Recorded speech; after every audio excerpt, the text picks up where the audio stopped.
कुछ लोगों ने मुझे व्हाट्सएप किया, C95 उनके घरों के नंबर हैं।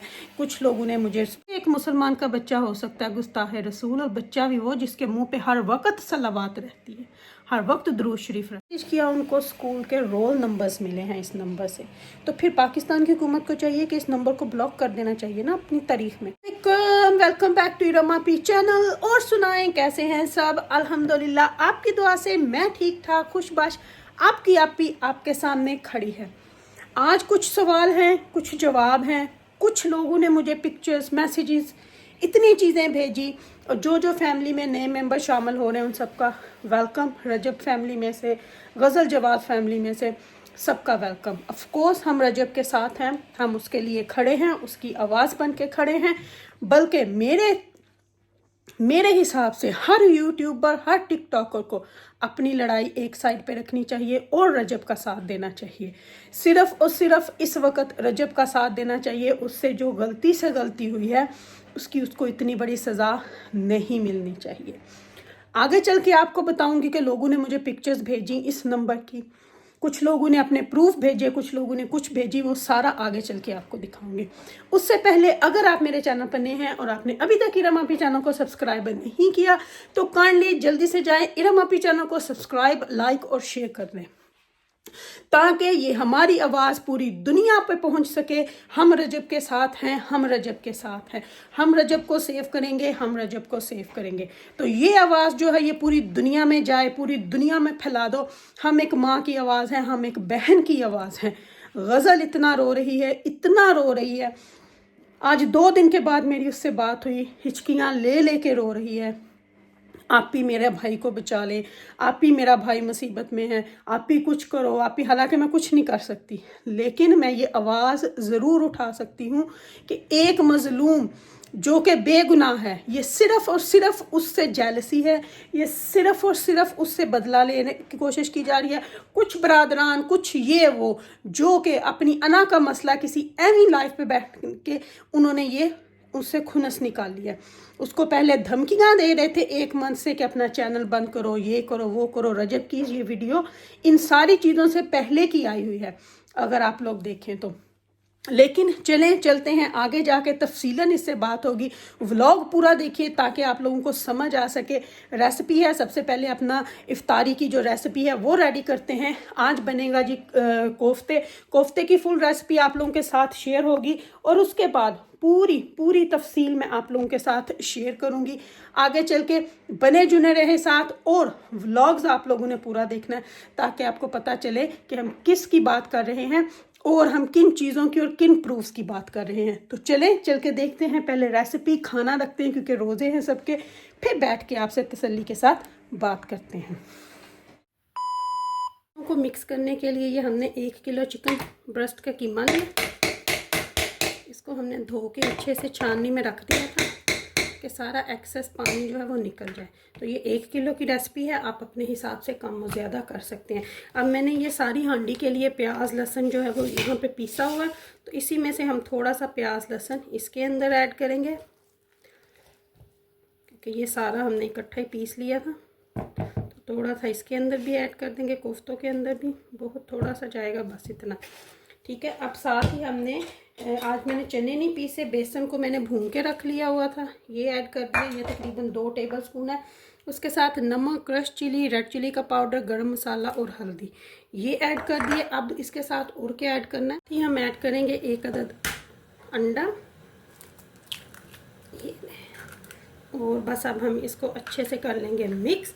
तो मिक्स हमने करना है हाथों की मदद से, अच्छे से इसको मिक्स कर लें। और फिर हमने ऑयल जो है वो ऑलरेडी कढ़ाई रख दी हुई है, तो हमने फिर कोफ्तों को अच्छे से फ्राई कर लेना है। कुछ लोग फ्राई नहीं भी करते, मेरी अम्मी भी फ्राई नहीं करते। मेरी अम्मी पता है क्या करते हैं, मेरी अम्मी कोफ्ते बना के फ्रीज़ कर लेती है। मेरी अम्मी ने अक्सर कबाब तो मैं भी कर लेती हूँ, लेकिन कोफ्ते मैंने नहीं किए। आमर की अम्मी भी कर लेते हैं कोफ्ते, भी मैंने कभी नहीं किए। तो वो पता फिर क्या करते हैं अम्मी, इसी तरह इनको बना के ना फ्राई नहीं करते, फ्रीज़ कर लेते हैं। वो फिर फ्राई नहीं करते, वो फिर मसाला भून के कोफ्तों को ऐसे ही अंदर रख देते हैं मसाले के अंदर, वो भी अच्छे पक जाते हैं। फिर उनको भून लेते हैं। भूनती तो मैं भी हूँ, लेकिन बस मैं इस तरह बनाती हूँ। अपना अपना टेस्ट होता है ना। तो ये लीजिए, ये कोफ्तों का अच्छे से हमारा जो है वो मिक्स हो चुका है। अब मैं हाथ धो लूँ और फिर कढ़ाई का ऑयल गर्म होता है तो इनको फ्राई करते हैं। साथ ही मैं मसाला भी रेडी कर लूँगी, क्योंकि साथ साथ सारे काम हो जाएंगे ना तो काम ख़त्म है। तो ये था कि मुझे आ रही थी रिक्वेस्ट कि आप भी कोफ्तों का एक बार फिर से बता दें जो आपने बताए थे। आप लैम के भी इसी तरह बनाएं, चिकन के भी। मेरे घर में ज़्यादा चिकन के खाए जाते हैं तो मैं इसलिए हमेशा चिकन के ही बनाती हूँ। ऑयल जो है वो गर्म हो चुका है, तो अब हमने कोफ्ते बना बना के इसके अंदर डालने हैं। एक हाथ से आज मैं कोफ्ते बना रही हूँ। मेरा कोफ्ते का साइज़ जो होता है ना थोड़ा सा बड़ा होता है, आप अपने हिसाब से कोफ्ता बनाएं। कई लोगों के छोटे छोटे भी होते हैं। आज तक मेरा कोफ्ता गोल भी नहीं बना।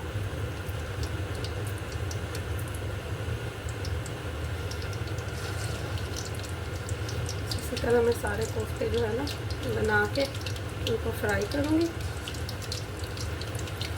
फिर साथ ये भी मैंने मसाला भी बनने के लिए रख देना।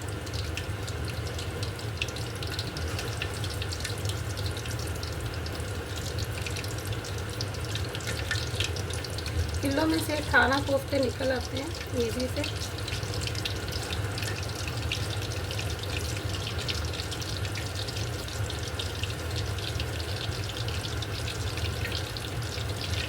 जो साइज़ मेरे कोफ्तों का आप चाहें तो आप छोटा भी बना सकते हैं, लेकिन मेरे वाले साइज़ के खाना निकल।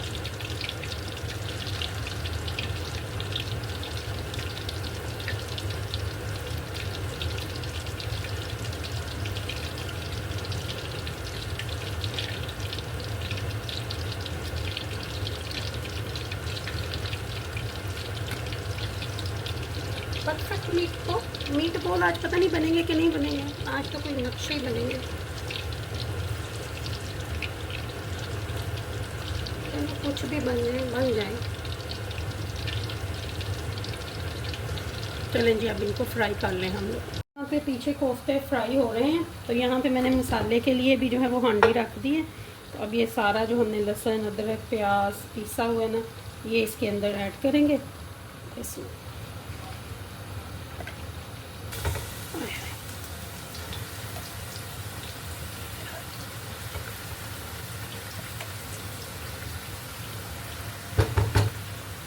प्याज लहसुन अदरक अच्छे से ब्राउन हो चुका है। पीछे दूसरा पूरा हमारा कोफ्तों का वो फ्राई हो रहा है। थोड़ा सा पानी ऐड करेंगे, साथ ही टमाटर ऐड कर देंगे ताकि टमाटर भी गल जाएं।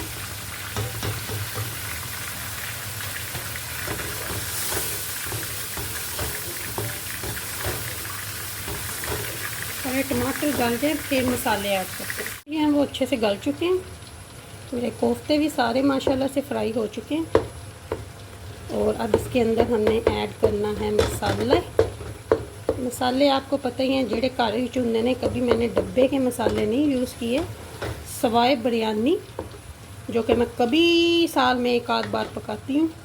और निहारी तो मेरे पकती रहती है या निहारी में बस। बाकी और किसी भी हांडी में मैंने नहीं यूज़ किया। इवन रोस्ट को भी मैं अपना ही मसाला घर का ही लगाती हूँ, क्योंकि जो दूसरे मसाले होते हैं ना उनके साथ आपके ना प्यास बहुत लगती है।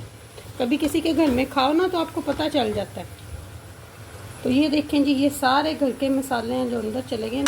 नमक में क्या वक्त आया मैं आ जाऊँगा। तो बस अब इसकी बुनाई करूँगी सिर्फ कल्ले मसाले की 5 से 7 मिनट के लिए। फिर कोफ्ते ऐड करके 10 मिनट के लिए और बुनाई करेंगे ताकि अच्छे से बुनाई जो है वो हो जाए। साथ ही यहाँ पे हम लोगों ने ऐड कर देनी है खुश्क मेथी। कोई भी शोरवे वाली चीज़ हो ना, मुझे उसमें खुश्क मेथी का टेस्ट बहुत अच्छा लगता है। आप लोगों के लिए ऑप्शन है, लेकिन कोफ्ते हो आलू गोश्त हो उसमें खुश्क मेथी बहुत मज़े की लगती है। तो ये भी हो गया, ये भी ऐड। तो बस अब इसकी बुनाई करूँगी 5 से 7 मिनट के लिए अच्छे तरीके से। फिर कोफ्ते ऐड करते हैं और फिर मज़ीद बुनाई करते हैं। ये देखिए,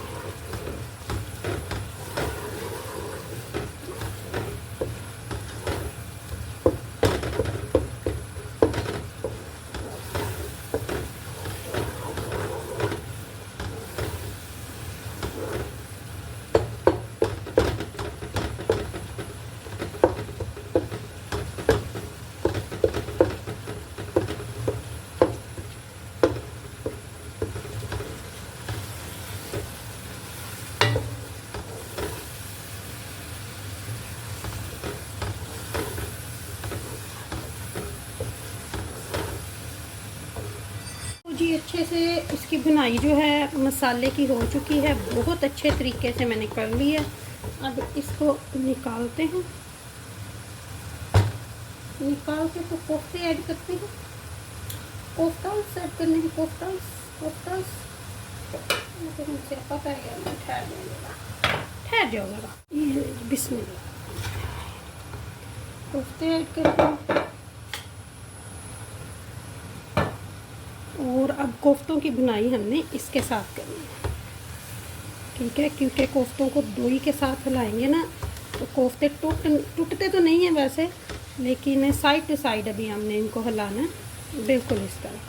तो हो सके तो जितना आप वो, मैं भी छोटा लिया बड़ा लंबे हाथ वाला ले लूँगी, इसी से मसाला वगैरह कर रही थी ना,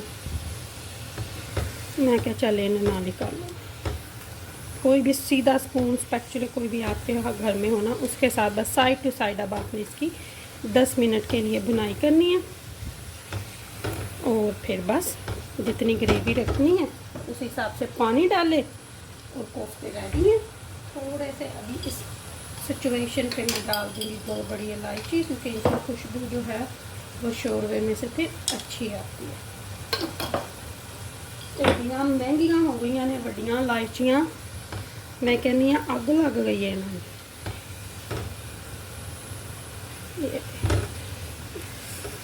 अच्छे तरीके नाल हुने सी इन्हां दी 15 मिनट ही कर लो, 10 मिनट कर लो, जितनी भी करनी है।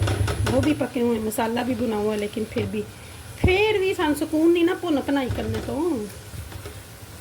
ये देखें, अच्छे तरीके से करेंगे इसकी बुनाई तो फिर आपको दिखाते हैं। जैसे हमने बुनाई जो है वो कर ली है। अब बारी आती है वो पानी ऐड करने की।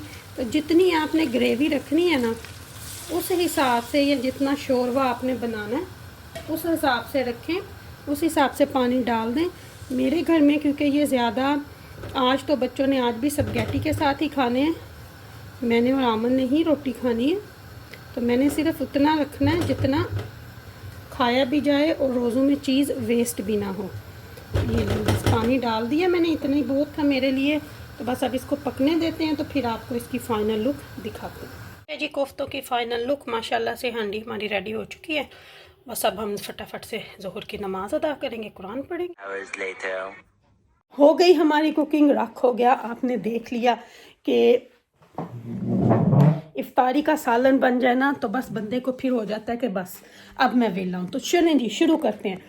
295 पाकिस्तान की बहुत सारी, क्या मेरे ख्याल से 95% आवाम को, बल्कि गवर्नमेंट को भी इस चीज़ के बारे में पता नहीं है। तो कोई भी गलती कर सकता है, पहली बात। दूसरी बात, अगर ये 295 का फिगर इतना ही वो डेंजरस है, इतना ही डेंजरस है, तो ये पाकिस्तान के हर बंदे को पता होना चाहिए। स्कूलों कॉलेजों में हर जगह इसको बताना चाहिए। पाकिस्तान की तारीख में ये होना चाहिए। ओबियसली होगा, लेकिन किसी को नहीं पता इसका मतलब। अब एक बच्चे ने अपनी मुझे स्लिप भेजी, आप ही मैंने मेट्रो का इम्तिहान देना है और मेरा रोल नंबर आया 295 और सी मेरी नशिस्त है। तो अब क्या उस बच्चे के ऊपर भी ये इल्ज़ाम लगेगा, या जिसने ये रोल नंबर बनाया उसको भी इस जुर्म में फिर पकड़ा जाए? 2-3 बंदों ने मुझे मैसेज किया, आप ही हमारे घर का नंबर 295 सी ब्लॉक है। तो फिर क्या है? इस तरह तो फिर बहुत सारी चीज़ों के इस तरह नंबर होंगे 295। तो क्या आप इन सब, तो फिर मेरे ख्याल से ना पाकिस्तान में ये 295 नंबर वजूद में होना ही नहीं चाहिए।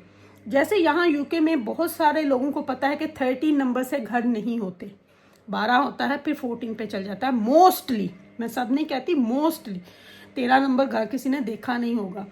तो ये चीज़ें फिर पाकिस्तान की हुकूमत को, या जो शरी लॉ है उसमें लिखनी चाहिए कि ये नंबर पाकिस्तान में किसी भी चीज़ पे नहीं चलेगा। 295 किसी चीज़ पे नंबर रखने, किसी घर का नंबर भी नहीं फिर होना चाहिए।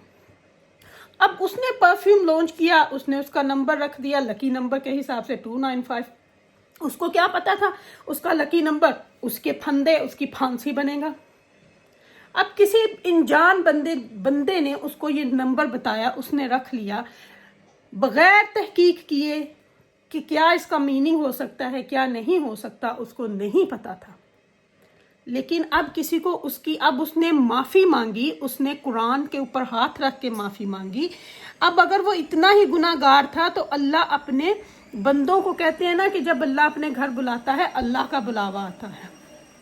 तो देखें अल्लाह ने उसको कहाँ बुला लिया, और उससे अल्लाह ने हज उम्रा करवा लिया, सॉरी हज नहीं, उम्रा करवा दिया। मैं अपने आप को करेक्ट करूंगी, उम्रा करवा दिया। तो फिर कहीं ना, और एक मुसलमान का बच्चा कैसे हो सकता है गुस्ताखे रसूल, और बच्चा भी वो, तो कैसे उसके मुंह से आप सुनेंगे हर वक्त जो पंजतन को मानने वाला हो, यह पंजतन 12 को मानने वाला हो, हर वक्त उसके मुंह के ऊपर सलावात रहती है, अल्लाहुम्मा सल्ली अला मुहम्मदिन व आले मोहम्मद, तो फिर कैसे वो बंदा इस तरह कर सकता है? ये तो उसके खिलाफ एक बहुत बड़ी साजिश है, उसको फंसाया जा रहा है। जैसे कि मैंने पहले भी बोला अपनी एक व्लॉग में कि पाकिस्तान के जो लोग हैं ना, ज़्यादातर ये अवाम, ये किसी को आगे नहीं आने देती। टैक्स पे इंसान है, वो लोगों की हेल्प करता है। जीने दो, जियो और जीने दो, ये होना चाहिए।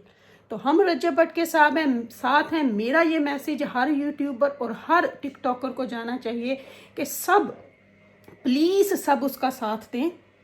इस वक्त उसको हम सब की ज़रूरत है, हम उसके साथ हैं। ओवरसीज़ जितने भी हैं हम उसका साथ देंगे, और रजब के साथ खड़े हैं, माँ जी के साथ खड़े हैं, गज़ल के साथ खड़े हैं, रजब फैमिली के साथ खड़े हैं, गज़ल जवाद फैमिली के साथ खड़े हैं। जहाँ कहीं उनको हमारी आवाज़ की ज़रूरत पड़ेगी हम उठाएंगे इंशाल्लाह और इंशाल्लाह। और हम चाहेंगे कि रजब को पाकिस्तान की हुकूमत या फ़ौज जो भी सुन रही है उसको इंसाफ दिलवाया जाए। ये उसके खिलाफ प्रोपोगंडा किया गया है और इसके ऊपर नज़रसानी ज़रूर होनी चाहिए। बेगुनाह है वो, बेगुनाह है वो। तो चलें जी, वीडियो का एंड यहीं पे करती हूँ। अपनी दुआ में याद रखिएगा, मेरी दुआ में आप हर वक्त मेरे साथ होते हो। रजब का साथ दें, रजब का साथ दें, हम सब उसके साथ हैं। ओके जी, अल्लाह हाफिज़।